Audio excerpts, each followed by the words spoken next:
The second aspect or the second principle that we need to learn about today is called the Marshmallow Test. So what is the Marshmallow Test? So this is a very, very exciting case study, right? What happened is that once there was a study that was conducted, an experiment that was conducted, wherein two groups of people were called together, two groups of children were called together, and all of them were given a marshmallow. But they were given a particular condition, and the condition was that if they could resist the urge of consuming that marshmallow for a period of 1 hour, they would get another marshmallow, right? And the students who were able to resist the urge were the ones who definitely got the maximum number of marshmallows, and students who were not able to resist the urge ended up consuming the least number of marshmallows.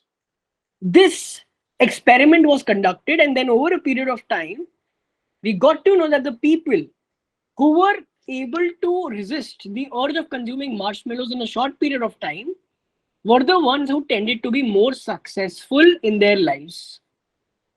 Now, this is also the case for entrepreneurs. It's very easy to identify an opportunity and start building on it and believe that it's going to be successful. But that is not how their learner journey is going to look like. Right? They have to resist. They have to be self-critical. They have to constantly ask themselves if they are going in the right direction. And they have to consistently improvise the product over and over again for a very long period of time to find success. You can see the graph on your right? The dollar basically shows that the amount of money that you are making, and the horizontal axis talks about the time. Okay? And these are basically real life ideas. So it talks about the lucky bastards like youtube.com, which were actually able to do really, really well at the very beginning, right? This is where you think you will be, that you are straight away, growing at a certain pace and you're actually making money. And if you're lucky, you are likely to actually be here, that you're actually likely to grow faster, make more money than you're actually expecting. The long road, like most products launch within big companies.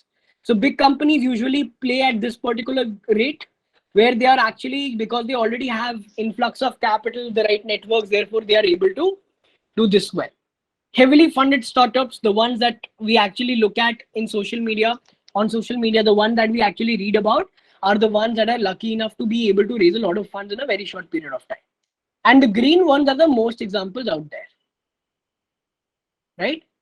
So what you need to look at, or what you need to understand from this graph, is that there is a long road to build a product that people will be willing to buy, or that has a potential to be extremely successful. But as the Marshmallow Test suggests, you need to be patient enough to keep on trying to improvise your product with multiple experiments over a period of time. What is active experimentation? So active experimentation is very simple, right?